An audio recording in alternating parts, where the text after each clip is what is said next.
Olá pessoal, sejam bem-vindos a mais um vídeo aqui do meu canal e hoje eu vou compartilhar com vocês 6 lições financeiras que eu aprendi com o livro Pai Rico, Pai Pobre. Não sei se você já leu, né? O brasileiro ele não tem muito costume de ler, então aqui eu vou resumir para você. Se você não leu o livro, você vai extrair esses princípios para vocês, essas lições, coloque em prática que eu tenho certeza que vai fazer toda a diferença na sua vida.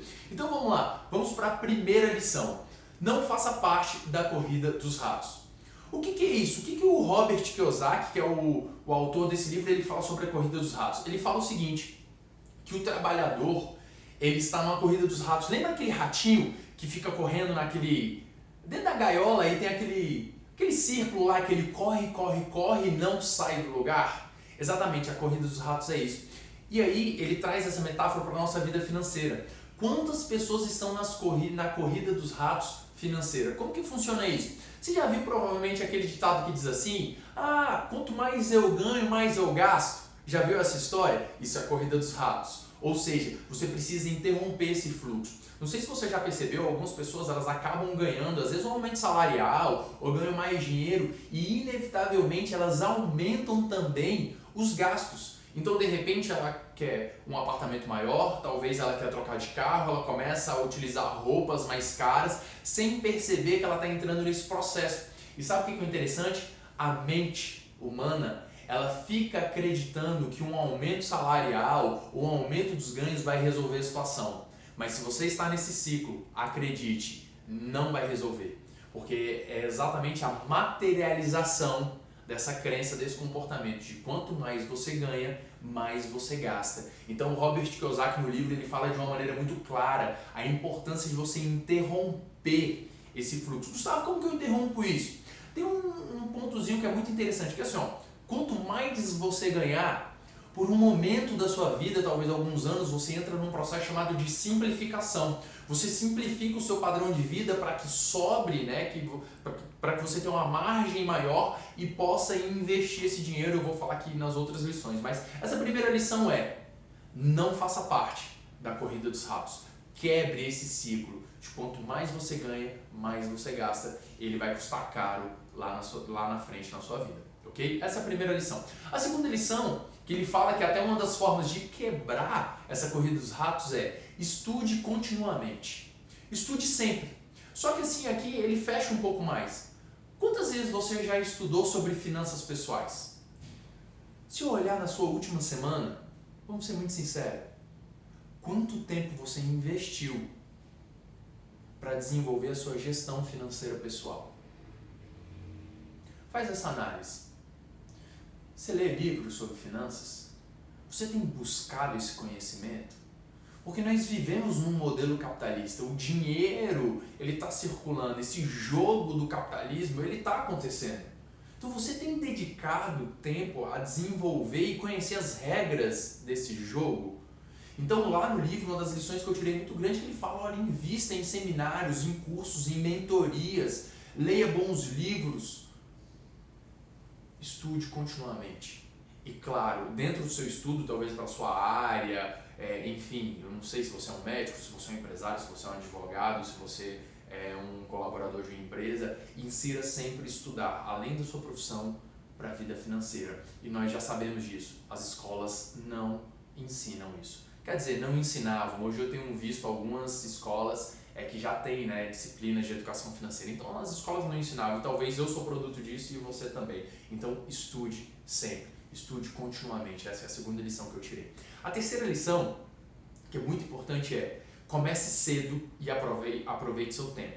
Gustavo, como assim? Eu não estou falando de começar cedo em relação à tua vida nem nada, eu não estou falando da vida financeira. Algumas pessoas, elas ficam se lamentando, se você não começou a juntar o seu dinheiro na sua juventude, que é possível porque você não teve esse modelo educacional, né? Você não aprendeu isso lá na infância.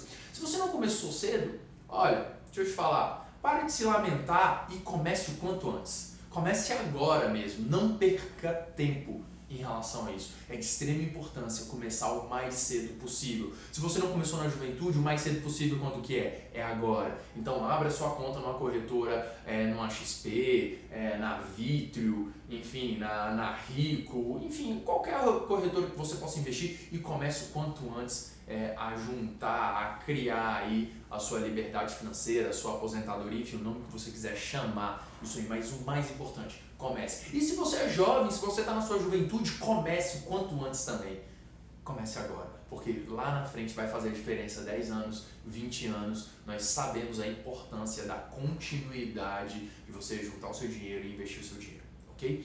Quarta lição, entenda a diferença, e ele fala muito bem isso no livro, entenda a diferença entre ativos e passivos. Aqui não é o conceito da contabilidade e tal, mas numa visão financeira que eu gostei muito, e aí eu vou resumir para vocês de uma maneira muito clara. É mais ou menos assim, ó. Ativo é o que coloca dinheiro no teu bolso.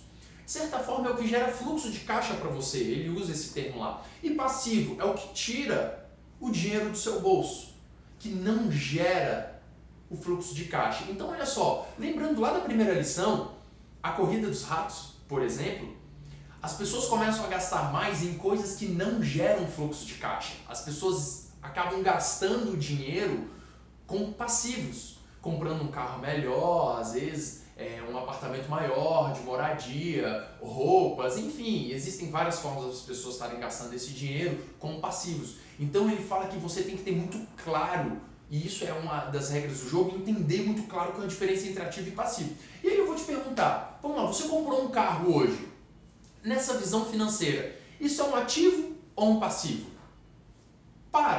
Pensa. Muitos vão achar que é um ativo, outros vão achar que é um passivo, e isso depende da finalidade. Eu vou te dar um exemplo. Se você compra um carro para utilizar, não como um trabalho, mas você utiliza ele no seu dia a dia, nessa visão financeira, ele se enquadra como um passivo, porque ele não gera fluxo, ou seja, ele não coloca dinheiro no seu bolso, ele desvaloriza, ele tem ali a cada ano, ele perde o valor dele, você tem custos com IPVA, manutenção, enfim, ou seja, ele tira dinheiro do seu bolso, é um passivo. Agora imagina, hoje em dia algumas pessoas compram um carro e colocam no Uber, e toda semana você recebe por isso, porque você está trabalhando ali, ou seja, esse carro, nesse caso do Uber, de um motorista, ele pode ser um ativo. Uma casa. Comprei uma casa, Gustavo. É um ativo ou um passivo? Olha, se eu moro nela, ela é um passivo nessa visão financeira.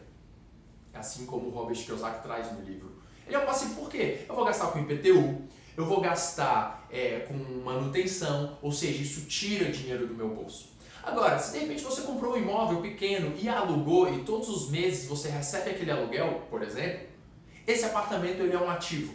Então, vai depender da finalidade. E aqui saber essa diferença é muito importante. E qual é a recomendação? Que você invista o seu dinheiro em ativos, em coisas que gerem fluxo de caixa para você, ou seja, coisas que coloquem dinheiro no seu bolso. Essa é a quarta lição. Vamos para a quinta lição desse livro, que para mim é um livro extraordinário. Se você não leu, aproveite essas lições aqui, porque eu extraí o máximo para você aprender de uma maneira rápida e veloz o que tem no livro, ok? Deixe o dinheiro trabalhar para você, é a quinta lição que esse livro me ensinou. Como assim, Gustavo? É nessa mesma perspectiva do ativo e passivo. Imagine lá que você pegou e comprou um apartamento, comprou um segundo apartamento, um terceiro apartamento e colocou para alugar. Ou seja, esse dinheiro ele vai estar trabalhando para você. Vamos supor que você entrou no mercado financeiro e você pegou o dinheiro e aplicou em alguma ação, determinada ação de uma grande empresa, e essa empresa ela paga dividendos, que são os lucros, né? Parte dos lucros são divididos para todos os acionistas. Quando você compra uma ação, não sei se você sabe, mas de uma maneira bem simplista, a ação é uma pequena parte daquela empresa. Você se torna um sócio dessa empresa. E como você é um sócio dessa empresa, você tem direito ao lucro dessa empresa, caso ela dê lucro. Então, por exemplo, você comprou lá ações, né, colocou o seu dinheiro lá, e aí, de repente, essa empresa paga lucro semestral ou talvez mensal, paga os dividendos. Sempre que você tiver ação e ela pagar, você vai receber um percentual, alguns centavos, normalmente, de cada ação que você tiver. Se você tiver mais ação, você vai receber um valor maior. Se você tiver pouca ação, você vai receber proporcional à quantidade de ação. Então, o que eu quero dizer? É uma forma de você colocar o dinheiro para trabalhar para você. O dinheiro está lá girando e sempre que sai os dividendos você recebe. Se você comprou um imóvel e está alugado, de repente o que acontece? Sempre que recebeu o aluguel, você não está lá no dia a dia e é o dinheiro trabalhando para você. Então, é de extrema importância você deixar o dinheiro trabalhar para você. Esse é um princípio muito importante, é realmente um desafio, porque nós fomos condicionados a acreditar que a gente só ganha dinheiro quando a gente trabalha, mas existem várias outras formas de ganhar esse dinheiro. E vamos para a última lição, e para mim ela é extremamente importante, não tenha medo de investir. Não tenha medo de investir. Algumas pessoas elas ficam tão receosas, mas se eu colocar o meu dinheiro lá e eu perder. É verdade, o mercado financeiro ele sobe, ele desce, existem várias formas de você investir, mas não tenha medo de investir. É melhor você arriscar, lógico, com conhecimento. E o Robert Kiyosaki fala um negócio muito interessante, que ele fala assim, o risco está ligado diretamente à sua falta de conhecimento. Então, se você não tem conhecimento de imóveis, por exemplo, imóveis para você é extremamente arriscado. Se você não conhece, por exemplo, de ações do mercado e tal, isso é extremamente arriscado para você. Por isso, aquela segunda lição de estudar continuamente a parte financeira ela é de extrema importância, porque à medida que você conhece mais, à medida que você estuda mais, à medida que você se desenvolve nisso, você vai minimizando o seu risco, sabendo que o risco sempre vai acontecer e ele sempre vai existir. Mas não tenha medo de investir, tenha coragem. E assim, não sei se você sabe, vamos supor, você paga uma previdência, por exemplo, no seu trabalho, seja ela privada ou não. Aquele dinheiro não está guardadinho numa gaveta para você.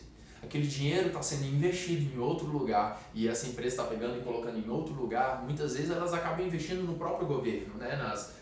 No Tesouro Direto, enfim. Então assim, o dinheiro, entre aspas, ele está voando por aí. Ele está sendo investido em outros lugares. Então assim, é muito importante você saber que investir vai sim ter riscos, mas muito mais arriscado é você não assumir o controle das tuas finanças e construir a tua liberdade financeira. Isso é muito mais arriscado, acredite. Então assim, tenha coragem, invista. Espero que você tenha gostado. Se você não leu o livro, leia, vale a pena. Mas se você também não quiser ler, eu tenho certeza que aqui eu extraí o melhor desse livro. Coloque em prática esses princípios.